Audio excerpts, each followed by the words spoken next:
Assalomu alaykum hurmatli podpischilar, aziz do'stlar, xabaringiz bor. Toshkent viloyati Yuqori Chirchiq tumanida qad o'stab turgan yangi Toshkent loyihasini qurilish jarayonidamiz.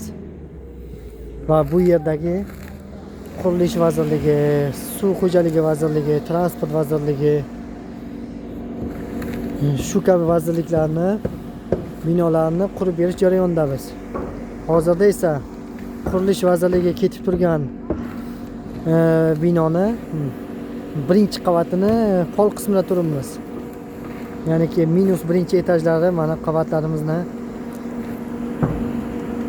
qor kelib qolganligi sababli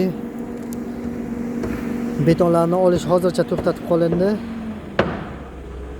Armaturalari O'zbekiston Respublikasi Qurilish vazirligi texnologiyalari standartlariga asoslangan va Turkiya standartlariga asoslanib armaturalari to'qilib barisi tayyorlab bo'lindi va to'qilgan armatura tayyor joylariga esa kolonalarimiz, liftavoylarimiz, devorlarimizda betonlarimizni olishni boshlab qo'ydik.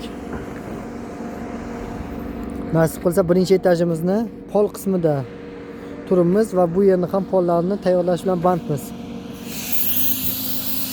Va pollarimizni tayyorlab bo'lganimizdan so'ng esa birinchi qavatimizni pol qismini armaturalarni to'qishni boshlaymiz.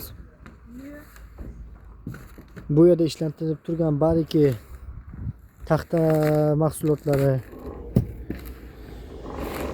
faneralarimiz, reykalarimiz barisi Turkiyadan olib kelinyapti va Turkiya texnologiya asosida inshootlarimiz qad rostlayapti. Ikkinchi bashin kranimiz ham qurilishni bitkazib qo'ydik bugun.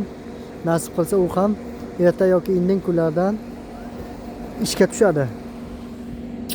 Aziz do'stlar, hurmatli podpischilar, qo'llab-quvvatlab turinglar. Sizlar bilan albatta hammasiga birgalikda erishamiz.